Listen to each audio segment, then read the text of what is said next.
Hello friends, welcome back to the channel. നമ്മളിന്ന് നോക്കാൻ പോകുന്നത് 2025 പുറത്തിറങ്ങിയ നിഷിർ ദാഗ് എന്നൊരു ബംഗാളി ഹൊറർ ത്രില്ലർ വെബ് സീരീസിനെ കുറിച്ചിട്ടാണ്. ഈ വെബ് സീരീസിൽ ഒരു 6 എപ്പിസോഡുകളുണ്ട്. ഒരൊറ്റ വീഡിയോയിൽ നമുക്കിത് കണ്ടു തീർക്കാം. ഈ സീരീസിന്റെ വൺ ലൈൻ എന്താണെന്ന് വെച്ചാൽ, മ്യൂസിക്കൽ PhD ചെയ്തുകൊണ്ടിരിക്കുന്ന 5 വിദ്യാർത്ഥികൾ ഒരു ഗായികയെക്കുറിച്ച് അറിയുന്നതിനായി ഒരു ഗ്രാമത്തിലേക്ക് വരുന്നു. അതായത് റിസർച്ചിനായി വരുന്നു. എന്നാൽ ആ ഗ്രാമത്തിലുള്ളവർ ഇതിനകം തന്നെ ഭീതിയിൽ വിറങ്ങലിച്ച് നിൽക്കുകയാണ്. രാത്രിയായാൽ ഗ്രാമത്തിനുള്ളിൽ ചുവന്ന സാരി ധരിച്ചൊരു സ്ത്രീ അലഞ്ഞു തിരിയുമെന്നും 3 തവണ നമ്മുടെ പേര് വിളിക്കും. നമ്മൾ തിരിഞ്ഞു നോക്കിയാൽ കഥ കഴിഞ്ഞു. അതുമാത്രമല്ല, പാട്ട് പാടുന്നത് ആ പ്രേതത്തിന് ഇഷ്ടമല്ല, കൊന്നുകളയും എന്നൊക്കെ പറഞ്ഞ് ഗ്രാമവാസികൾ ഭയന്നിരിക്കുകയാണ്. ആ ഗ്രാമത്തിലേക്കാണ് മ്യൂസിക്കുമായി ബന്ധപ്പെട്ട് റിസർച്ച് ചെയ്യാൻ ഇവർ പോകുന്നത്. അതിനുശേഷം ആ ഗ്രാമത്തിൽ നടക്കുന്ന പല അമാനുഷിക സംഭവങ്ങളും അതിന് പിന്നിലെ രഹസ്യവും എന്താണെന്നുള്ളതാണ് ഈ മൊത്തം സീരീസും. എന്താണ് സംഭവിച്ചതെന്ന് തുടക്കം മുതൽ നമുക്ക് വിശദമായി കാണാം. കഥയുടെ വിശദീകരണത്തിലേക്ക് കടക്കുന്നതിന് മുമ്പ് ചാനൽ ഇതുവരെ സബ്സ്ക്രൈബ് ചെയ്യാതെയാണ് നിങ്ങൾ വീഡിയോ കാണുന്നതെങ്കിൽ ചാനൽ ഒന്ന് സബ്സ്ക്രൈബ് ചെയ്ത് തൊട്ടടുത്തുള്ള ബെല്ലൈക്കൺ ഒന്ന് അമർത്തിയാൽ ഞങ്ങൾ അപ്ലോഡ് ചെയ്യുന്ന പുതിയ വീഡിയോസ് നിങ്ങൾക്കരികിലേക്ക് ഉടൻ തന്നെ എത്തുന്നതായിരിക്കും. സോ നമുക്ക് അധികം വൈകാതെ തന്നെ സിനിമയിലേക്ക് കടക്കാം. സിനിമയുടെ തുടക്കത്തിൽ നാരായണൻ എന്നൊരാൾ കുതിരവണ്ടിയിൽ രാത്രി സമയത്ത് തനിച്ച് ഒരു കൊടും വനത്തിലൂടെ യാത്ര ചെയ്യുകയാണ്. ഈ നാരായണൻ ഒരു സംഗീതജ്ഞനാണ്. അങ്ങനെ പോയിക്കൊണ്ടിരിക്കുമ്പോൾ പെട്ടെന്ന് ഇയാളുടെ കുതിരവണ്ടി നിർത്തുന്നു. സാധാരണ ഇവിടെ ഒന്നും വണ്ടി നിൽക്കാറില്ല. എന്തു പറ്റിയെന്ന് കരുതി നാരായണൻ കുതിരയോട് സംസാരിക്കുന്നു. ഭിക്കാരി എന്തിനാണ് വണ്ടി നിർത്തിയത്? വണ്ടി എടുക്കുക എന്ന് പറയുമ്പോൾ ആ കൊടും വനത്തിൽ രാത്രിയിൽ ഏതോ ഒരു സ്ത്രീ ശബ്ദം കേൾക്കാൻ തുടങ്ങുന്നു. അതും പാട്ട് പാടുന്നത് പോലെ. നാരായണന് എന്തോ പന്തികേട് തോന്നുന്നുണ്ട്. പാടിക്കൊണ്ടിരുന്ന ആ സ്ത്രീ ശബ്ദം നാരായണന്റെ പേര് ചൊല്ലി വിളിക്കാൻ തുടങ്ങുന്നു. നാരായണൻ ഇരിക്കുന്ന വണ്ടിയുടെ വാതിലിൽ പട്ട് എന്ന് ആരോ തട്ടാൻ തുടങ്ങുന്നു. ആരാധ എന്ന് അദ്ദേഹം ചോദിക്കുന്നുണ്ട്. അപ്പോൾ ആ സ്ത്രീ ശബ്ദം നാരായണ എന്ന് വീണ്ടും വിളിക്കുന്നു. അയാൾ വാതിൽ തുറന്ന് പുറത്തേക്ക് നോക്കുന്നുണ്ട്. അമാനുഷികമായ ഒരു രൂപത്തെ കണ്ട് അയാൾ ഞെട്ടിപ്പോകുന്നു. ആ അമാനുഷിക രൂപം ചുവന്ന സാരിയാണ് ധരിച്ചിരുന്നത്. കയ്യിലെ നഖങ്ങളെല്ലാം വളരെ വലുതാണ്. പിന്നെ എന്താണ് സംഭവിച്ചതെന്ന് അറിയില്ല. പിറ്റേന്ന് രാവിലെ നാരായണനെ ആ കാട്ടിലൊരു മരത്തിൽ തൂങ്ങി നിൽക്കുന്ന നിലയിൽ കണ്ടെത്തുന്നു. അതും കൊല്ലപ്പെട്ട നിലയിൽ. അവിടെ കട്ട് ചെയ്യുമ്പോൾ ഇപ്പോഴത്തെ പ്രസന്റ് സിറ്റുവേഷൻ. മ്യൂസിക്കൽ PhD ചെയ്യുന്നതിനായി ഒരു 6 പേർ, 4 ആൺകുട്ടികളും 2 പെൺകുട്ടികളും സോനാമുഖി എന്ന ഗ്രാമത്തിലേക്ക് യാത്ര ചെയ്യുകയാണ്. ഇവർ നിഷിഗന്ധ എന്നൊരു ഗായികയെ കുറിച്ച് അറിയുന്നതിന് വേണ്ടിയാണ് ആ ഗ്രാമത്തിലേക്ക് പോകുന്നത്. ഈ നിഷിഗന്ധ എന്ന ഗായിക രവീന്ദ്രനാഥ് ടാഗോറിന് വളരെ പ്രിയപ്പെട്ട ഒരു ഗായികയായിരുന്നു അത്രേ. രവീന്ദ്രനാഥ് ടാഗോർ സ്വന്തം കൈപ്പടയിൽ നിഷിഗന്ധയ്ക്ക് ഒരു കത്ത് പോലും അയച്ചിട്ടുണ്ട്. ആ കത്ത് ഇപ്പോൾ റിസർച്ച് ചെയ്തുകൊണ്ടിരിക്കുന്ന ഈ വിദ്യാർത്ഥികളുടെ കയ്യിലുണ്ട്. പക്ഷേ ടാഗോറിന്റെ പ്രിയപ്പെട്ട ഗായികയായ ഈ നിഷിഗന്ധയെ കുറിച്ചുള്ള വിവരങ്ങളൊന്നും ഇന്റർനെറ്റിൽ ലഭ്യമല്ല. ശരി, ഓൺലൈനിൽ വിവരമൊന്നും കിട്ടിയില്ല. ഓഫ്ലൈനിൽ എന്തെങ്കിലും കിട്ടുമോ എന്ന് അവർ അന്വേഷിച്ചു. ഓഫ്ലൈനിൽ ഒരേ ഒരു വിവരം മാത്രം കിട്ടി. ഈ നിഷിഗന്ധ എന്ന ഗായിക സോനാമുഖി എന്ന ഗ്രാമത്തിലാണ് വിവാഹം കഴിച്ചു പോയതെന്ന്. അപ്പോൾ ആ സോനാമുഖി എന്ന ഗ്രാമത്തിൽ പോയാൽ ആ ഗായികയെ കുറിച്ചുള്ള വിവരങ്ങൾ ലഭിക്കുമെന്ന് കരുതി അവരുടെ PhD റിസർച്ചിനായി സോനാമുഖി എന്ന ഗ്രാമത്തിലേക്ക് പോകാൻ അവർ തീരുമാനിക്കുന്നു. പക്ഷെ ആ ഗ്രാമത്തെക്കുറിച്ച് ഇവർക്ക് യാതൊന്നും അറിയില്ല. അവിടെ ഒരു ലോക്കൽ സപ്പോർട്ട് ഉണ്ടെങ്കിലേ റിസർച്ച് ചെയ്യാൻ എളുപ്പമാവുകയുള്ളൂ. എന്ത് ചെയ്യുമെന്ന് ആലോചിച്ചിരിക്കുമ്പോൾ അരുൺ എന്നൊരാൾ അവിടുത്തെ ലോക്കൽ ആളുകളെയെല്ലാം എനിക്കറിയാം, ഞാൻ സഹായിക്കാം എന്ന് പറയുന്നു. തുടർന്ന് 4 ആൺകുട്ടികളും 2 പെൺകുട്ടികളുമായി 6 പേർ ഒരു ഇന്നോവ കാറിൽ ആ ഗ്രാമത്തിലേക്ക് യാത്ര തിരിക്കുന്നു. ഒരുപാട് ദൂരം യാത്ര ചെയ്ത ശേഷം അവരൊരു ചായക്കടയിൽ നിർത്തുന്നു. ആ ചായക്കടക്കാരനോട് ഈ സോനാമുഖി ഗ്രാമത്തിലേക്ക് ഇനി എത്ര ദൂരമുണ്ട് എന്ന് ചോദിക്കുമ്പോൾ അയാൾ ഞെട്ടിപ്പോവാണ്. സോനാമുഖി ഗ്രാമോ? ആ ഗ്രാമത്തിന്റെ മറ്റൊരു പേര് മരണമെന്നാണ്. അങ്ങോട്ടേക്ക് പോകരുത്, അത് വളരെ അപകടം പിടിച്ച സ്ഥലമാണ് എന്ന് ആ ചായക്കടക്കാരൻ പറയുന്നു. എന്താ ചേട്ടാ ഈ പറയുന്നത് എന്ന് ചോദിക്കുമ്പോൾ, അതേ മോനെ, ആ ഗ്രാമം ഒരു ശാപം കിട്ടിയ ഗ്രാമമാണ്. ആ ഗ്രാമത്തിൽ ജീവിക്കുന്ന ആരും രാത്രി കാലങ്ങളിൽ വീടിന് പുറത്തിറങ്ങാറില്ല. ചായക്കടയിൽ നിന്ന് ഈ കഥകളെല്ലാം കേട്ട ഇന്നോവ ഡ്രൈവർ, ആ ഗ്രാമത്തിലേക്കാണ് പോകുന്നതെന്ന് എന്നോട് പറഞ്ഞില്ലല്ലോ, എനിക്ക് അങ്ങോട്ട് വരാൻ കഴിയില്ല, നിങ്ങൾക്ക് പോണെങ്കിൽ പൊക്കോളൂ എന്ന് പറഞ്ഞ് കാർ എടുത്ത് പോകുന്നു. ഈ കാലത്തും പ്രേതമെന്നും ഭൂതമെന്നും പറഞ്ഞ് ഇയാൾ കഥയുണ്ടാക്കുന്നു. അത് കേട്ട് ഈ ഡ്രൈവറും പേടിച്ചു പോവാണ്. ശരി, ഇനി എങ്ങനെ നമ്മൾ ആ ഗ്രാമത്തിലേക്ക് പോകും എന്ന് 6 പേരും ആലോചിച്ച് നിൽക്കുമ്പോൾ അവിടെ മരച്ചുവട്ടിൽ റിക്ഷ പോലത്തെ വണ്ടിയുമായി ഒരാൾ ഇരിക്കുന്നുണ്ടായിരുന്നു. അയാളോട് ഇവർ സഹായം ചോദിക്കുന്നു. അയാൾ അവരെ ഗ്രാമത്തിലേക്ക് കൊണ്ടുപോകാമെന്ന് സമ്മതിക്കുന്നു. ഒരു വലിയ കൊട്ടാരത്തിന് മുന്നിൽ അവർ എത്തുന്നു. ആ കൊട്ടാരം പൂർണ്ണമായും തകർന്ന നിലയിലാണ്. ആ കൊട്ടാരം കണ്ട് 6 പേരും അതിശയിച്ച് നിൽക്കുമ്പോൾ അവിടേക്ക് ഒരു വയസ്സായ ആൾ വരുന്നു. അരുൺ പറയുന്നുണ്ട്, ഇതാണ് ഇവിടുത്തെ കെയർ ടേക്കർ, ഞാൻ നിങ്ങളെ കോൺടാക്ട് ചെയ്തിരുന്നു, ഞങ്ങൾക്ക് വേണ്ട അറേഞ്ച്മെന്റ്സ് എല്ലാം ചെയ്യാൻ പറഞ്ഞിരുന്നല്ലോ എന്ന് ചോദിക്കുന്നു. അതെ, പക്ഷെ നിങ്ങൾ കുറച്ചുകൂടി നേരത്തെ വരുമെന്ന് കരുതി.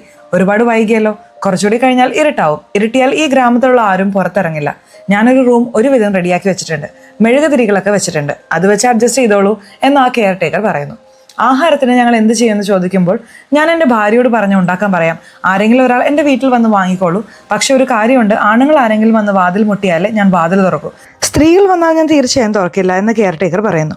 ഞങ്ങൾ റിസർച്ചിന് വന്നതാണ്, ഇത് സംബന്ധമായി ആരെയാണ് കാണേണ്ടത്, ആരെയാണ് ഇന്റർവ്യൂ ചെയ്യേണ്ടത് എന്ന് ചോദിക്കുമ്പോൾ കെയർ ടേക്കർ പറയുന്നുണ്ട്, ഇത് വർഷങ്ങളായി ആരുമില്ലാതെ കിടക്കുന്ന സ്ഥലമാണ്, ഇങ്ങോട്ടേക്ക് ആരും വരാറില്ല. മാത്രമല്ല, നിങ്ങളുടെ കയ്യിലുള്ള ഈ സംഗീത ഉപകരണങ്ങളൊന്നും ദയവായി വായിക്കരുത്. അതുപോലെ ഒരു സ്ത്രീ ശബ്ദത്തിൽ ആരെങ്കിലും നിങ്ങളുടെ പേര് വിളിച്ചാലും ദയവായി പ്രതികരിക്കരുത് എന്ന് പറഞ്ഞ് കെയർ ടേക്കർ അവിടെ നിന്ന് പോകുന്നു. തുടർന്ന് 6 പേരും ആ ബംഗ്ലാവിനുള്ളിലേക്ക് പ്രവേശിക്കുന്നു. ബംഗ്ലാവ് തകർന്ന നിലയിലാണെങ്കിലും വളരെ ബ്രഹ്മാണ്ഡമാണ്. അത് കണ്ട് അതിശയിച്ച് നിൽക്കുമ്പോൾ ആ 6 പേരിൽ ടിറ്റ്ലി എന്നൊരു പെൺകുട്ടിയുണ്ട്. അവൾ അവിടുത്തെ ഒരു വിഗ്രഹം കാണുന്നു. അത് ആരും നോക്കാനില്ലാതെ കിടക്കുകയാണ്. പക്ഷെ ആ വിഗ്രഹം കാണുമ്പോൾ താൻ ഇതിനു മുമ്പും ഇവിടെ വന്നിട്ടുള്ളത് പോലെയും ഇവിടെ പൂജകൾ നടന്നതുപോലെയുള്ള ഒരു തോന്നൽ അവൾക്ക് ഉണ്ടാവുന്നു. അപ്പോൾ അരുൺ എന്നയാൾ ആ ബംഗ്ലാവിന്റെ മുകളിലേക്ക് പോകാൻ പടികൾ കയറുന്നു. ഉടനെ ടിറ്റ്ലി പറയുന്നുണ്ട്, അരുൺ അങ്ങോട്ടേക്ക് എവിടെ പോകുന്നു? അവിടെ നല്ല ഇരുട്ടാണ്, നമുക്ക് ഇവിടെ എവിടെയാണ് റൂം അറേഞ്ച് ചെയ്തിരിക്കുന്നത് എന്ന് പറയുമ്പോൾ അരുൺ പെട്ടെന്ന് നിൽക്കുന്നു. അരുണിന്റെ മനസ്സിൽ എന്തോ നടക്കുന്നുണ്ടെന്ന് നമുക്ക് മനസ്സിലാവുന്നു. ഇപ്പോൾ അരുൺ എല്ലാവരോടുമായി വന്ന് സംസാരിക്കുന്നു. നമ്മൾ അന്വേഷിച്ചു വന്ന ആ ഗായികയെ കുറിച്ച് അറിയാൻ ഇവിടെ ആരുമില്ലെന്ന് കരുതി വിഷമിക്കേണ്ട. ഈ ഗ്രാമത്തിൽ എനിക്കറിയുന്ന ചിലരുണ്ട്. അവർക്ക് തീർച്ചയായിട്ടും ചരിത്രം അറിയാം. അവരെ വെച്ച് നിങ്ങളുടെ PhD റിസർച്ച് പൂർത്തിയാക്കാം. ഞാൻ സഹായിക്കാം. ഞാനിപ്പോൾ പോവാണ്, രാവിലെ വരാമെന്ന് പറയുമ്പോൾ അവരും ശരിയെന്ന് പറയുന്നു. ഇപ്പോൾ ടിറ്റ്ലിയും മറ്റൊരു പെൺകുട്ടിയും അവർക്ക് താമസിക്കാനുള്ള റൂമിലേക്ക് പോകുന്നു. അവിടെയുള്ള കണ്ണാടിയിൽ ടിറ്റ്ലി ഒരു പ്രത്യേക രീതിയിൽ നോക്കിക്കൊണ്ട് നിൽക്കുകയാണ്.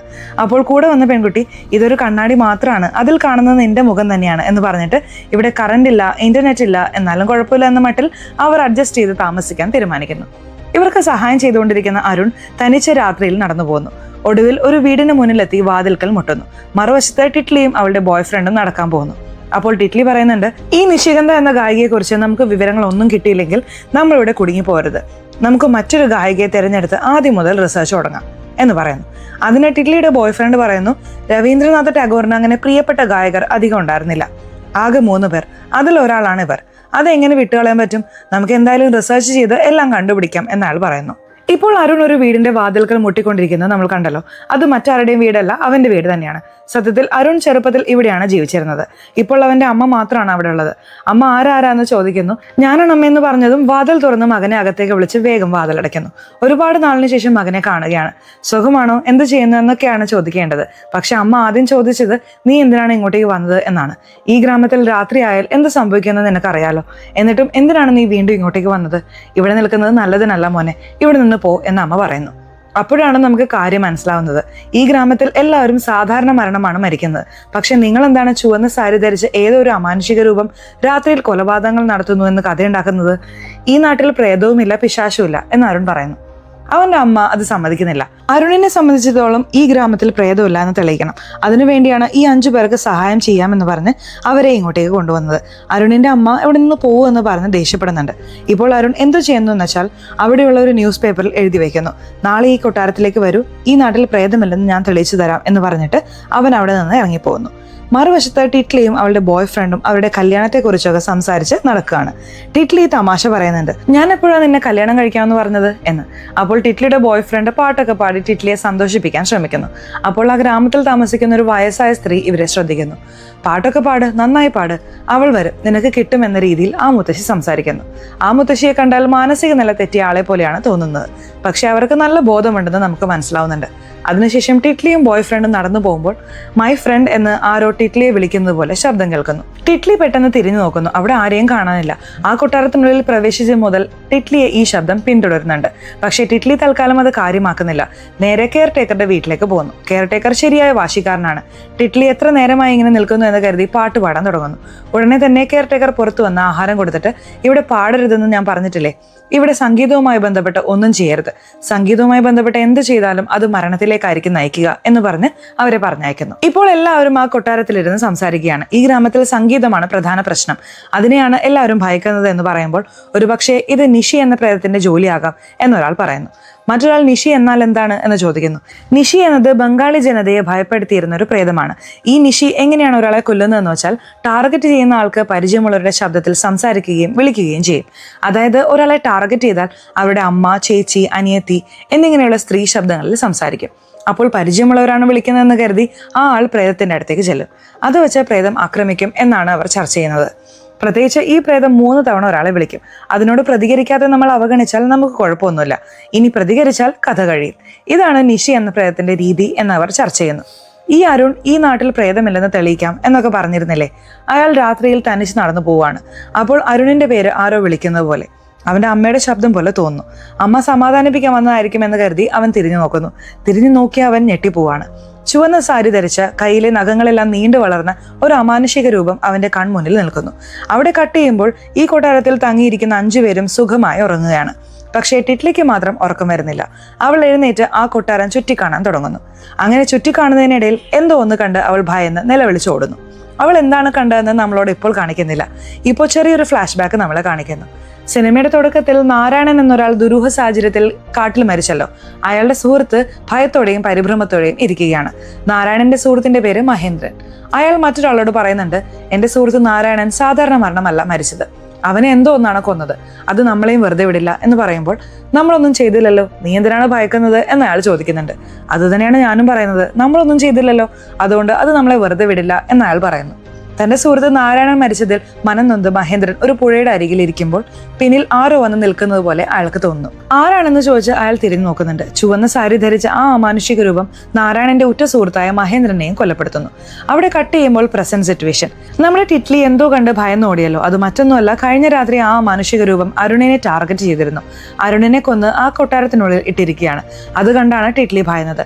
പിറ്റേന്ന് പോലീസിൽ വിവരം അറിയിച്ച് പോലീസുകാർ വന്ന് അരുണിന്റെ ഡെഡ് ബോഡി വെച്ച് ഇൻവെസ്റ്റിഗേഷൻ നടത്തുന്നു. പോലീസ് ഓഫീസർ ചോദിക്കുന്നുണ്ട്, നിങ്ങളൊക്കെ ആരാണ്, ആരുമില്ലാത്ത ഈ ബംഗ്ലാവിൽ നിങ്ങൾ എന്ത് ചെയ്യാണെന്ന്. അപ്പോൾ അവരെല്ലാം വിശദീകരിക്കുന്നു, ഞങ്ങളെല്ലാം മ്യൂസിക്കൽ PhD ചെയ്യുന്നതിനായി റിസർച്ച് വർക്കിന് ഈ നാട്ടിൽ വന്നതാണ്.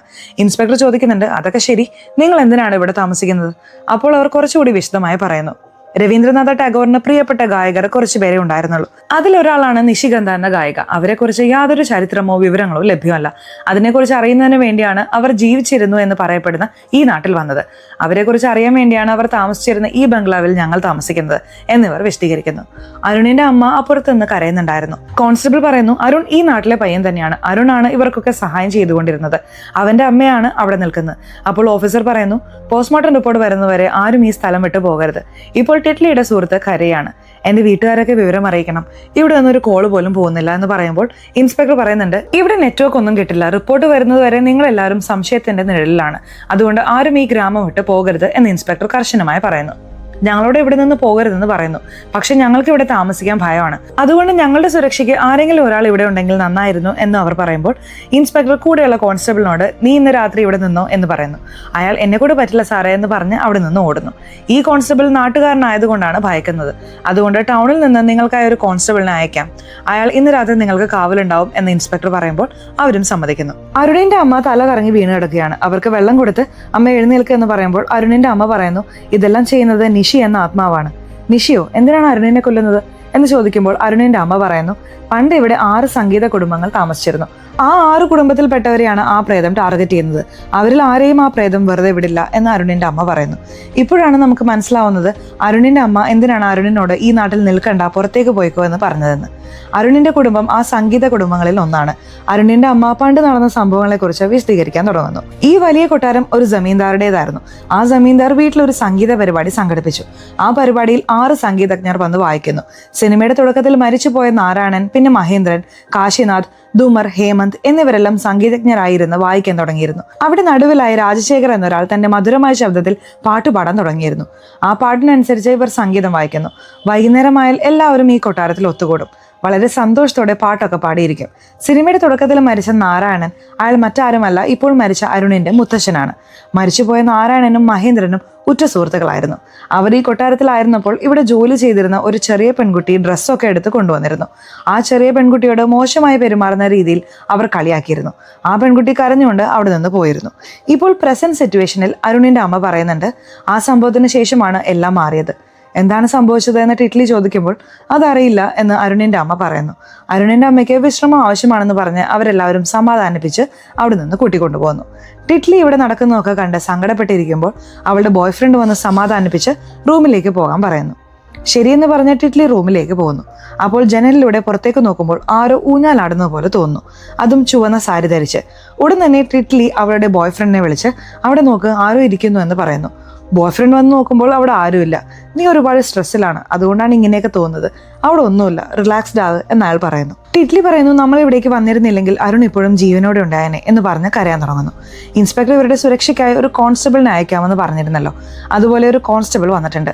കെയർടേക്കർ അയാളോട് പറയുന്നു, സർ നിങ്ങൾ എന്ത് വേണമെങ്കിലും ചെയ്തോളൂ, പക്ഷെ പാട്ട് മാത്രം പാടരുത് എന്ന് ഉറപ്പിച്ചു പറയുന്നു. ആ സമയം നോക്കി ടിറ്റ്ലിയുടെ റൂമിലേക്ക് ആ മാനസിക നില തെറ്റിയ മുത്തശ്ശി വന്നിട്ട്, ഞാൻ നിനക്ക് മരുന്ന് കൊണ്ടുവന്നിട്ടുണ്ട്, ഇത് വാങ്ങിക്കോളൂ എന്ന് പറയുന്നു. ടിറ്റ്ലി അത് കണ്ട് ഭയന്ന് അലറുന്നുണ്ട്. എല്ലാവരും ഓടി റൂമിലെത്തി ആ മുത്തശ്ശിയെ കണ്ട് ഭയന്നു പോകുന്നു. അവർ ആ മുത്തശ്ശിയെ കണ്ട് ദുർമന്ത്രവാദിനി, പ്രേതം എന്നൊക്കെ കരുതുന്നു. ഉടൻ അങ്ങോട്ടേക്ക് വന്ന കോൺസ്റ്റബിൾ അങ്ങനെയൊന്നും പറയരുത്, ഞാൻ അവരെ സുരക്ഷിതമായി പുറത്താക്കാം, എങ്ങോട്ടേക്ക് വരൂ മുത്തശ്ശി എന്ന് പറഞ്ഞ് അവരെ പുറത്തേക്ക് കൊണ്ടുപോയി വിടുന്നു.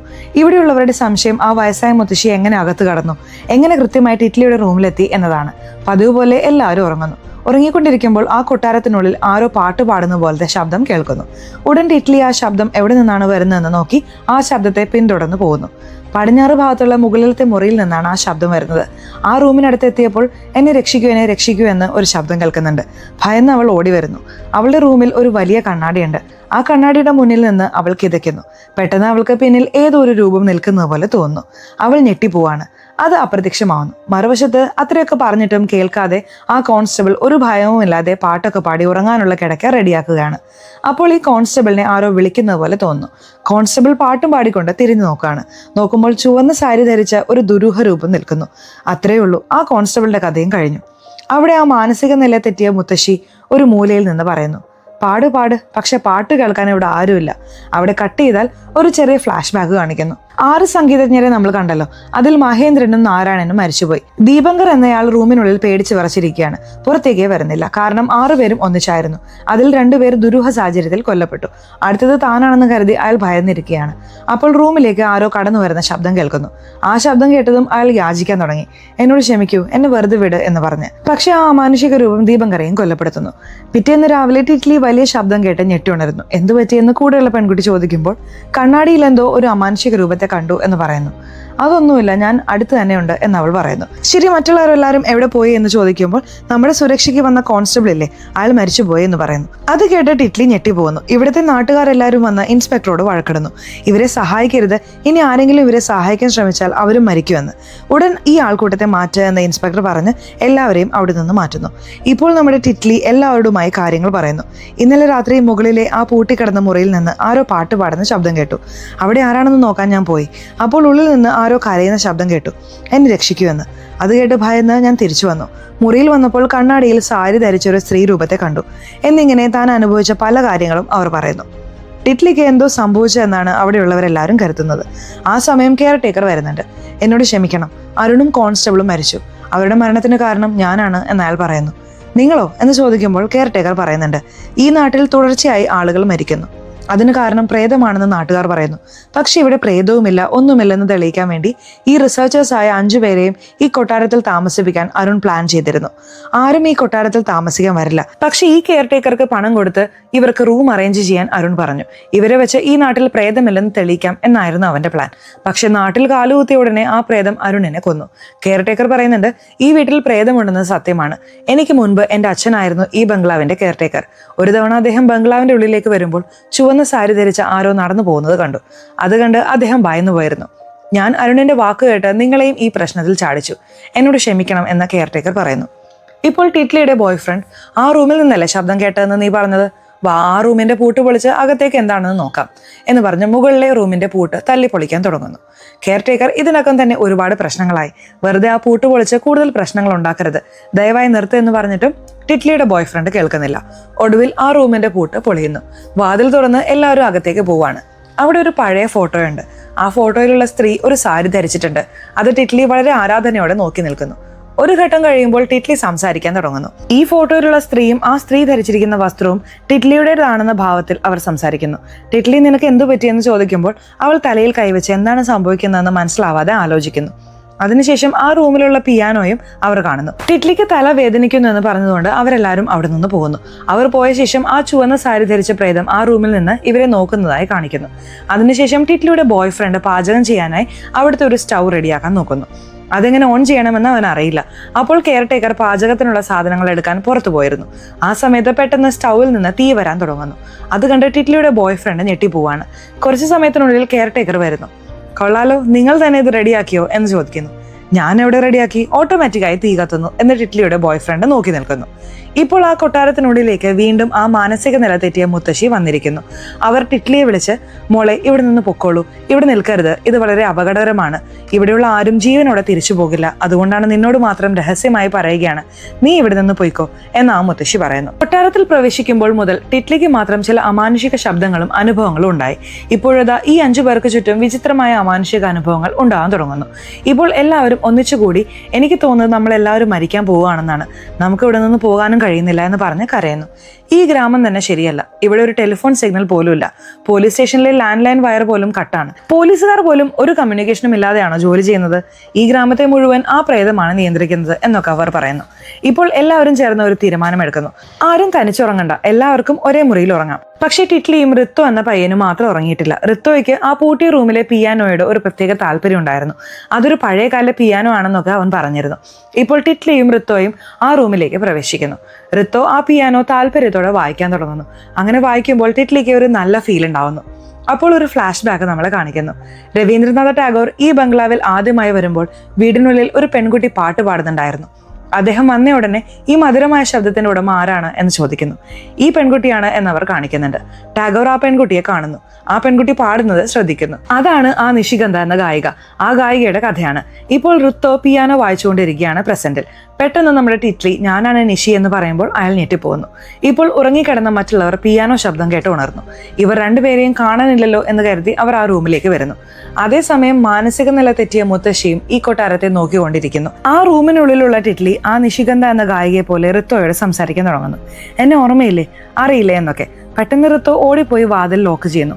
ലോക്ക് ചെയ്ത് മാത്രമല്ല ടിറ്റ്ലിയോട് മോശമായി പെരുമാറാൻ തുടങ്ങുന്നു.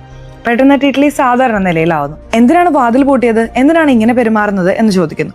ഇപ്പോൾ ടിറ്റ്ലിയുടെ ബോയ് ഫ്രണ്ട് വാതിലിനടുത്ത് വന്ന് മുട്ടുന്നു. വാതിൽ തുറക്കുന്നില്ല, പക്ഷെ ഉള്ളിൽ എന്തോ നടക്കുന്നുണ്ടെന്ന് മനസ്സിലാവുന്നു. ഉടൻ വാതിൽ ചവിട്ടി പൊളിച്ച് ഉള്ളിൽ വന്നപ്പോൾ റിത്തോ മോശമായി പെരുമാറുന്നത് കാണുന്നു. ഉടൻ റിത്തോയെ അവർ അടിക്കുന്നുണ്ട്.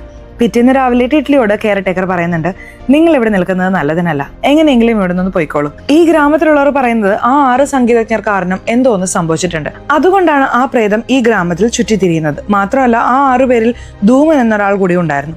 അയാളും കിണറ്റിൽ വീണ് മരിച്ചു. അതും ആ പ്രേതം ചെയ്തതാണ്. കഴിഞ്ഞ രാത്രി മോശമായി പെരുമാറിയ റിത്തോയ്ക്ക് ഒന്നും ഓർമ്മയില്ല. അവൻ പറയുന്നുണ്ട്, ഞാൻ ഇങ്ങനെ റൂമിൽ പോയി, എനിക്ക് എന്ത് സംഭവിച്ചു ഒന്നും അറിയില്ല. റിത്തോയെ ഏതോ ഒരു അമാനുഷിക ശബ്ദം ആ കത്തുതാ എന്ന് പറയുന്നുണ്ടായിരുന്നു. ഇപ്പോൾ റിത്തോ ടിറ്റ്ലിയോട് ചോദിക്കുന്നു, നിനക്ക് ആ അമാനുഷിക ശബ്ദങ്ങൾ കേൾക്കുന്നുണ്ടോ എന്ന്. ഇല്ല എന്ന് ടിറ്റ്ലി പറയുന്നു. എനിക്ക് കേൾക്കാം, അതും വളരെ വ്യക്തമായി ഒരു യുവതിയുടെ ശബ്ദത്തിൽ. ആ കത്ത് കൊണ്ടു കൊടുക്കാൻ പറയുന്നു. രവീന്ദ്രനാഥ് ടാഗോർ ആ ഗായികയ്ക്ക് എഴുതിയ കത്ത് ഇവിടെ കയ്യിലുണ്ടല്ലോ, അതാണ് ചോദിക്കുന്നത്. ഞാൻ ആ കത്ത് കൊടുത്തില്ലെങ്കിൽ എന്നെ എന്തെങ്കിലും ചെയ്യുമോ എന്ന് ഭയമാണ് എന്ന് റിത്തോ പറയുന്നു. അതിനുശേഷം റിത്തോയും ടിറ്റ്ലിയും വീണ്ടും ആ റൂമിലേക്ക് പോകുന്നു. ആ ഗായികയെക്കുറിച്ച് എന്തെങ്കിലും വിവരം കിട്ടുമോ എന്ന് നോക്കാൻ. അപ്പോൾ അവിടേക്ക് ആ മാനസിക നില തെറ്റിയ മുത്തശ്ശിയും വരുന്നു. അവർക്ക് ആ റൂമിൽ നിന്ന് ഒരു പെട്ടി കിട്ടുന്നു. ആ പെട്ടിയിൽ ഒരു കത്തുണ്ട്. ആ കത്തെടുത്ത് വായിച്ച് ഭയന്ന് ടിറ്റ്ലി താഴെ ഇടുന്നു. ഉടൻ ആ മുത്തശ്ശി വായിക്കൂ എന്ന് പറയുന്നു. അവൾ വായിക്കാൻ തുടങ്ങുന്നുണ്ട്. ആ സമയം മറ്റുള്ളവരും റൂമിലേക്ക് വരുന്നു. ആ മുത്തശ്ശിയെ കണ്ടിട്ട് എനിക്ക് തോന്നുന്നു ഇവിടെ നടക്കുന്ന ദുരൂഹതകൾക്കെല്ലാം കാരണം ഈ മുത്തശ്ശിയാണെന്ന് എന്ന് പറഞ്ഞ് അവർ പ്രശ്നം ഉണ്ടാക്കാൻ തുടങ്ങുന്നു. അപ്പോൾ റിത്തോ ഞാൻ വിശദീകരിക്കാം, നിൽക്ക് എന്ന് പറയാൻ ശ്രമിക്കുന്നു. പക്ഷെ റിത്തോയോട് അവർ ചോദിക്കുന്നുണ്ട്, നീ എന്തിനാണ് വീണ്ടും ടിറ്റ്ലിയെ ഈ റൂമിലേക്ക് കൊണ്ടുവന്നത് എന്ന്. എന്റെ ഗേൾഫ്രണ്ടിനോട് നീ എങ്ങനെ സംസാരിക്കും, എന്തിനാണ് അവളെ ഈ രാത്രിയിൽ റൂമിലേക്ക് കൊണ്ടുവന്നത് എന്ന് ചോദിച്ച് ടിറ്റ്ലിയുടെ ബോയ് ഫ്രണ്ടും റിത്തോയും തമ്മിൽ വഴക്കാവുന്നു. അവർ വഴക്കിട്ടുകൊണ്ടിരിക്കുമ്പോൾ ചുവന്ന സാരി ധരിച്ച് ആരോ ഒരാൾ അവിടെ നീങ്ങുന്നത് പോലെ റിത്തോ കാണുന്നു. മാറി നിൽക്കുക എന്ന് പറഞ്ഞ് എന്താണെന്ന് നോക്കാൻ പോകുമ്പോൾ അവിടെ പടിക്കെട്ടിൽ തട്ടി വീണ് സ്പോട്ടിൽ തന്നെ റിത്തോ മരിക്കുന്നു. മരിച്ചുപോയ റിത്തോയുടെ ഡെഡ് ബോഡി വെച്ച് അവർ കരയാണ്. കെയർ ടേക്കർ വന്ന് പറയുന്നുണ്ട്, ഞാൻ അത്രയൊക്കെ പറഞ്ഞതല്ലേ, ഇവിടെ നിന്ന് പൊക്കോളൂ എന്ന്, ആരെങ്കിലും കേട്ടോ എന്ന് പറഞ്ഞ് കരയുന്നു. ശരി, മരിച്ചയാളുടെ കുടുംബത്തിൽ ആരെങ്കിലും ഉണ്ടോ, അവരെ വിവരം അറിയിക്കണം എന്ന് പറയുമ്പോൾ അവർ പറയുന്നു, ഇവന് കുടുംബം എന്ന് പറയാൻ ആരുമില്ല, ഞങ്ങൾ മാത്രമേ ഉള്ളൂ.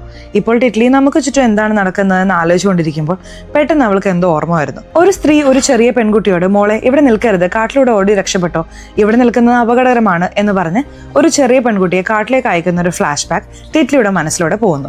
ഇപ്പോൾ ഒരു ഫ്ലാഷ് ബാക്ക് നമ്മളെ കാണിക്കുന്നു. ആ 6 സംഗീതജ്ഞരിൽ 4 പേർ മരിച്ചു. ഇനി 2 പേരുണ്ട്. അതിൽ കാശിനാഥ് എന്നയാൾ ഹേമന്തിനെ കാട്ടിലേക്ക് വിളിച്ചു വരുത്തിയിരുന്നു. ഹേമന്ത് അവിടെ ചെന്ന് നോക്കുമ്പോൾ ആ അമാനുഷിക രൂപം കാശിനാഥിനെ കൊന്നിട്ടിരിക്കുന്നു. അത് കണ്ട് ഭയന്ന അയാൾ തിരിച്ച് വീട്ടിലേക്ക് വരുന്നു. ആ 6 പേരിൽ ഹേമന്ത് എന്നയാൾ മാത്രം ജീവനോടെ ഉള്ളതായി നമ്മളെ കാണിക്കുന്നു. അവിടെ കട്ട് ചെയ്താൽ പ്രസന്റ് സിറ്റുവേഷൻ. ആ മാനസിക നില തെറ്റിയ മുത്തശ്ശിയെ തേടി ടിറ്റ്ലി കാട്ടിലേക്ക് പോകുന്നു. ഒടുവിൽ ആ മുത്തശ്ശിയെ കണ്ടുമുട്ടുന്നു. ഈ മുത്തശ്ശി തുടക്കം മുതലേ എന്തോ ഒരു കാര്യം പറയാൻ ശ്രമിക്കുന്നുണ്ടായിരുന്നു. പക്ഷെ അത് പൂർണ്ണമായി മനസ്സിലാവുന്നില്ല. അതുകൊണ്ട് അവരെ നേരിട്ട് കാണാൻ വന്നതാണ്. അപ്പോൾ ആ മുത്തശ്ശിയിലൂടെ ചില കാര്യങ്ങൾ നമുക്ക് മനസ്സിലാവുന്നു. ഈ കൊട്ടാരത്തിന്റെ ജമീന്ദാരുടെ മകളാണ് ആ നിഷി എന്ന് പറയുന്ന ഗായിക. നിഷിയുടെ ഒരു ഉറ്റ സുഹൃത്തുണ്ടായിരുന്നു. ആ സുഹൃത്തിന്റെ ഭർത്താവാണ് രാജശേഖർ, ആ സംഗീതജ്ഞരെ വെച്ച് പാട്ട് പാടുന്നയാൾ. രവീന്ദ്രനാഥ് ടാഗോർ ആ കൊട്ടാരത്തിൽ വന്നിരുന്നു. അപ്പോൾ രാജശേഖർ ആ 6 സംഗീതജ്ഞരെ വെച്ച് പാട്ട് പാടുകയായിരുന്നു. അപ്പോൾ ടാഗോർ ഒരു നിമിഷം പാട്ട് നിർത്തുക എന്ന് പറഞ്ഞിട്ട് നിഷിയോട് പാടാൻ പറഞ്ഞു. കാരണം ഒരിക്കൽ നിഷിയുടെ ശബ്ദം അദ്ദേഹം കേട്ടിരുന്നു. അവർ പാടുന്നു. ആ ശബ്ദം കേട്ട് അദ്ദേഹം അതിൽ ലയിച്ചു പോകുന്നു. ഈ ശബ്ദം വളരെ മനോഹരമാണ്, ഇവളെ നന്നായി ട്രെയിൻ ചെയ്യിക്ക്, വലിയ ആളാകും എന്ന് അദ്ദേഹം പറയുന്നു. അതിനുശേഷം ദുർഗാ പൂജ വരുന്നു. ആ പൂജയിൽ നിഷിയാണ് പാടാൻ പോകുന്നതെന്ന് പറഞ്ഞ് റെഡിയായിരുന്നു. പക്ഷെ ആ സമയത്ത് ടാഗോറിന് വരാൻ കഴിഞ്ഞില്ല. ഒരു സംഗീത ഉപകരണവും തനിക്ക് വരാൻ കഴിയില്ലെന്ന കാരണവും പറഞ്ഞൊരു കത്തും അദ്ദേഹം അയച്ചിരുന്നു. ആ കത്താണ് ഇപ്പോഴത്തെ വിദ്യാർത്ഥികൾ കണ്ട് റിസർച്ചിനായി ഇവിടേക്ക് വന്നത്. നിഷി ടാഗോർ വന്നില്ലല്ലോ എന്ന് സങ്കടപ്പെട്ടിരിക്കുമ്പോൾ നിഷിയുടെ സുഹൃത്ത് അതൊന്നും പ്രശ്നമില്ല, നീ പാട് എന്ന് പറഞ്ഞ് മോട്ടിവേറ്റ് ചെയ്ത് പാടിക്കുന്നു. നിഷി പാടിക്കൊണ്ടിരിക്കുമ്പോൾ തന്നെ നിഷിയുടെ സുഹൃത്ത് എന്തോന്ന് ശ്രദ്ധിച്ചത് മാത്രമല്ല അവിടുത്തെ ചെറിയ പെൺകുട്ടി പന്നയോട് നീ ഇവിടെ നിൽക്കരുത്, ഇത് അപകടമാണ്, കാട്ടിലൂടെ ഓടി രക്ഷപ്പെട്ടോ എന്ന് പറയുന്നു. അതിനുശേഷം എന്തൊക്കെയോ സംഭവങ്ങൾ ഈ ഗ്രാമത്തിൽ നടക്കാൻ തുടങ്ങിയെന്ന് ആ മുത്തശ്ശി ടിറ്റ്ലിയോട് പറയുന്നു. അവിടെ കട്ട് ചെയ്താൽ പോലീസുകാർ ഇവർ താമസിക്കുന്ന സ്ഥലത്ത് വന്നിട്ട് ഇനി നിങ്ങൾ ഇവിടെ നിൽക്കണ്ട, ഇതിനകം ഇത്രയും ജീവൻ പോയി, പോസ്റ്റ്മോർട്ടം റിപ്പോർട്ടിനായി കാത്തിരുന്നാൽ ഇനിയും പ്രശ്നങ്ങൾ ഉണ്ടാവും, അതുകൊണ്ട് നിങ്ങൾ പൊക്കോളൂ എന്ന് പറയുന്നു. പക്ഷെ ടിറ്റ്ലി അത് സമ്മതിക്കുന്നില്ല. സത്യത്തിൽ ഈ നാട്ടിൽ വർഷങ്ങളായി ദുർഗാപൂജ നടക്കുന്നില്ല, നാട്ടിൽ ഒരുപാട് പ്രശ്നങ്ങളുണ്ട്, ഞാനിവിടെ ദുർഗാപൂജ നടത്താൻ പോവുകയാണ്, എന്നെ സപ്പോർട്ട് ചെയ്യുന്നവർക്ക് കൂടെ നിൽക്കാം എന്ന് ടിറ്റ്ലി പറയുന്നു. ടിറ്റ്ലി അങ്ങനെ വിട്ടിട്ട് വരാൻ കഴിയില്ലെന്ന് പറഞ്ഞ് എല്ലാവരും സപ്പോർട്ട് ചെയ്യുന്നു. പൂജ ആരംഭിക്കുന്നു. അപ്പോൾ ഒരു ഫ്ലാഷ് ബാക്ക് കാണിക്കുന്നുണ്ട്. ആ 6 പേരിൽ ഒരാൾ ബാക്കിയുണ്ടായിരുന്നല്ലോ, ഹേമന്ത്, അയാളെയും ആ പ്രേതം കൊന്നു. ഇപ്പോൾ ആ കൊട്ടാരത്തിലെ വിഗ്രഹം വൃത്തിയാക്കി അലങ്കരിച്ച് വിളക്ക് വെച്ച് സംഗീതം വായിച്ച് പാട്ടൊക്കെ പാടാൻ തുടങ്ങുന്നു. നാട്ടുകാർ പേടിച്ച് പറിച്ചിരിക്കുകയാണ്. ഇവിടെ പാട്ട് പാടിയാൽ പ്രേതം വരുമല്ലോ, അതുകൊണ്ട് എല്ലാവരും വന്ന് ഇത് നിർത്താൻ പറഞ്ഞ് പ്രശ്നം ഉണ്ടാക്കുന്നു. പ്രസന്റിൽ ഈ ബംഗ്ലാവിന്റെ ഓണർ ആരാണെന്ന് കണ്ടെത്തി. ഉടൻ അയാളെ ഫോൺ ചെയ്ത് വിവരം അറിയിക്കുന്നു. ഇതെല്ലാം നിർത്താനായി ബംഗ്ലാവിന്റെ ഓണറും അവിടേക്ക് വന്ന് പ്രശ്നം ഉണ്ടാക്കുന്നു. ഇപ്പോൾ നമ്മുടെ ടിറ്റ്ലിക്ക് പെട്ടെന്ന് ചില ഓർമ്മകൾ വരാൻ തുടങ്ങുന്നു. അതെന്താണെന്ന് നമ്മളോട് കാണിക്കുന്നുണ്ട്. ഫ്ലാഷ് ബാക്കിൽ നിഷി എന്നയാൾ നന്നായി പാടുന്നുണ്ടല്ലോ, ടാഗോറിന് അത് വളരെ ഇഷ്ടപ്പെട്ടു. അദ്ദേഹം എല്ലാവരുടെയും മുന്നിൽ വെച്ച് അവളെ പുകഴ്ത്തി. അത് ആ 6 സംഗീതജ്ഞർക്കും നാണക്കേടായി. ഇവളെ ഇങ്ങനെ വിട്ടാൽ നമ്മളെ ഓവർടേക്ക് ചെയ്യുമെന്ന് അവർ ചർച്ച ചെയ്തു. ഒരു ഘട്ടം കഴിഞ്ഞപ്പോൾ ഈ രാജശേഖർ നിഷിയുടെ കഴുത്ത് ഞെരിച്ച് കൊലപ്പെടുത്തുന്നു. ഇത് നിഷിയുടെ ഉറ്റ സുഹൃത്ത് ജനലിലൂടെ കാണുന്നു. പ്രസന്റിൽ ടിറ്റ്ലി പറയുന്നുണ്ട് നിഷിയുടെ കൊലപാതകത്തിന് പിന്നിൽ ഈ രാജശേഖറാണ് നിഷിയെ കൊന്ന് കുഴിച്ചു മൂടിയത്. നിഷിയുടെ ഡെഡ് ബോഡി എവിടെയാണ് കുഴിച്ചിട്ടതെന്ന് രാജശേഖരുടെ മകൻ അറിയാം എന്ന് ടിറ്റ്ലി പറയുന്നു. ആ രാജശേഖരുടെ മകൻ മറ്റാരുമല്ല, ഇപ്പോൾ ബംഗ്ലാവിന്റെ ഓണറായി വന്നയാളാണ്. അയാൾ ഉടൻ ദേഷ്യപ്പെടുന്നു. നീ ഇത്രയും കാര്യങ്ങൾ പറയുന്നു, നിനക്ക് എത്ര വയസ്സായി, അതിപ്പോഴോ നടന്ന കഥയാണ് എന്ന് ചോദിക്കുമ്പോൾ ഇവളുടെ കയ്യിൽ ഉത്തരവില്ല. ടിറ്റ്ലിയെ സംബന്ധിച്ചിടത്തോളം അവൾക്ക് പൂർവ്വജന്മ സ്മരണകൾ വന്നിട്ടുണ്ട്, അത് വെച്ചാണ് ഇതെല്ലാം പറയുന്നത്. പക്ഷെ ലോജിക്ക് വെച്ച് പ്രായ വ്യത്യാസം നോക്കി ഈ പെൺകുട്ടി എന്തൊക്കെയോ പറയുന്നു എന്ന് അയാൾ കരുതുന്നു. കൊട്ടാരത്തിൽ ഒരു ശല്യവും ഉണ്ടാകരുത്, എല്ലാവരും ആദ്യം ഇവിടെ നിന്ന് പൊക്കോളൂ എന്ന് പറഞ്ഞ് രാജശേഖരുടെ മകൻ അവിടെ നിന്ന് പോകുന്നു. കാറിൽ പോകുമ്പോൾ ആ ദുരൂഹ രൂപം അവനെ പിന്തുടരുന്നു. ഭയന്ന് അയാൾ തിരിച്ച് കൊട്ടാരത്തിലേക്ക് വരുന്നു. ഇപ്പോൾ ടിറ്റ്ലി വീണ്ടും അവളുടെ ഓർമ്മയിൽ നിന്ന് ചില കാര്യങ്ങൾ പറയുന്നു. നിഷിയുടെ സുഹൃത്ത് നേരെ രാജശേഖരുടെ അടുത്ത് പോയി നീ ചെയ്ത കുറ്റത്തിന് പോലീസിൽ കീഴടങ്ങണം എന്ന് പറഞ്ഞ് ഭീഷണിപ്പെടുത്തുന്നു. നീ എങ്ങനെ ഒരു പുരുഷനോട് കണ്ണിൽ നോക്കി സംസാരിക്കും, ഭീഷണിപ്പെടുത്തും, നിനക്ക് ഞാൻ ശിക്ഷ തരാം എന്ന് പറഞ്ഞ് അവളെ റേപ്പ് ചെയ്ത് കൊലപ്പെടുത്തുന്നു. പ്രസന്റിൽ രാജശേഖരുടെ മകൻ ചോദിക്കുന്നുണ്ട് ഇതൊക്കെ എപ്പോഴോ നടന്ന കാര്യമാണ്, ഇതെല്ലാം വെച്ച് നീ എന്ത് ചെയ്യാനാണ് ഉദ്ദേശിക്കുന്നത് എന്ന്. അതിന് ടിറ്റ്ലി പറയുന്നു നിങ്ങളുടെ അച്ഛൻ ചെയ്ത പാപത്തിന് ഈ ഗ്രാമവാസികൾ അനുഭവിക്കുകയാണ്. അപ്പോൾ രാജശേഖരുടെ മകൻ പറയുന്നു രാജശേഖർ നിഷിയെ കൊന്നതിന് ശേഷം നിഷി മരിച്ചിട്ടില്ലെന്നും നാടുവിട്ടു പോയതാണെന്നും ഗ്രാമവാസികൾക്കിടയിൽ ഒരു കഥ പ്രചരിപ്പിച്ചിരുന്നു. അതിനുശേഷം രാജശേഖരുടെ മകൻ പറയുന്നുണ്ട് രാജശേഖർ മരിക്കുന്നതിന് മുമ്പ് എന്നോടൊരു വാക്ക് വാങ്ങിയിരുന്നു, നീ ഒരിക്കലും പാട്ട് പാടരുതെന്ന്. രാജശേഖർ ചെയ്ത തെറ്റിന് മറ്റുള്ള 6 പേർ എന്തിനാണ് മരിച്ചതെന്ന് എനിക്കറിയില്ല എന്ന് രാജശേഖരുടെ മകൻ പറയുന്നു. അതിന് ടിറ്റ്ലി പറയുന്നുണ്ട് നിങ്ങളുടെ അച്ഛൻ നിഷിയെ കൊല്ലുമ്പോൾ ആ 6 പേരും നിശബ്ദരായി നോക്കി നിൽക്കുകയല്ലേ ചെയ്തത്, അവരിൽ ഒരാൾ വിചാരിച്ചിരുന്നെങ്കിൽ അത് തടയാമായിരുന്നു. ആ 6 പേരും അത് നോക്കി നിന്നതുകൊണ്ടാണ് നിഷിയുടെ ആത്മാവ് അവരെയും അവരുടെ തലമുറയും വേട്ടയാടുന്നത്. അവർക്ക് മുക്തി ലഭിച്ചിട്ടില്ല, അതുകൊണ്ടാണ് ആത്മാവായി ഇവിടെ അലയുന്നത്. എനിക്ക് ചെയ്യാൻ കഴിയുന്നത് അവർക്ക് വേണ്ട കർമ്മങ്ങൾ ചെയ്ത് അവരെ ശരിയായി അടക്കം ചെയ്യുക എന്നതാണ്. അവരുടെ ഡെഡ് ബോഡി നിങ്ങളുടെ അച്ഛൻ എവിടെയാണ് കുഴിച്ചിട്ടിരിക്കുന്നത് എന്ന് ചോദിക്കുമ്പോൾ രാജശേഖരുടെ മകൻ ആ സ്ഥലം കാണിച്ചു കൊടുക്കുന്നു. അതിനുശേഷം അവരുടെ ഡെഡ് ബോഡി എടുത്ത് അവർ വേണ്ട കർമ്മങ്ങളെല്ലാം ചെയ്യുന്നു. ഇനി ഈ നാട്ടിൽ ഇതുപോലുള്ള പ്രശ്നങ്ങളൊന്നും ഉണ്ടാകില്ലെന്ന് പറയുന്നു. ഇതോടെ ഈ സീരീസ് ഇവിടെ അവസാനിക്കുന്നു. ഈ സീരീസിനെ കുറിച്ച് നിങ്ങളുടെ അഭിപ്രായം തീർച്ചയായിട്ടും കമന്റ് ബോക്സിൽ രേഖപ്പെടുത്തണേ. അതുപോലെ ചാനൽ ഇതുവരെ സബ്സ്ക്രൈബ് ചെയ്തിട്ടില്ലെങ്കിൽ ചാനൽ ഒന്ന് സബ്സ്ക്രൈബ് ചെയ്ത് തൊട്ടടുത്തുള്ള ബെല്ലൈക്കൺ ഒന്ന് അമർത്തിയാൽ ഞങ്ങൾ അപ്ലോഡ് ചെയ്യുന്ന പുതിയ വീഡിയോസ് നിങ്ങൾക്കരികിലേക്ക് ഉടൻ തന്നെ എത്തുന്നതായിരിക്കും. സോ ഇനി അടുത്തൊരു വീഡിയോയിൽ കാണുന്നവരെ ബൈ.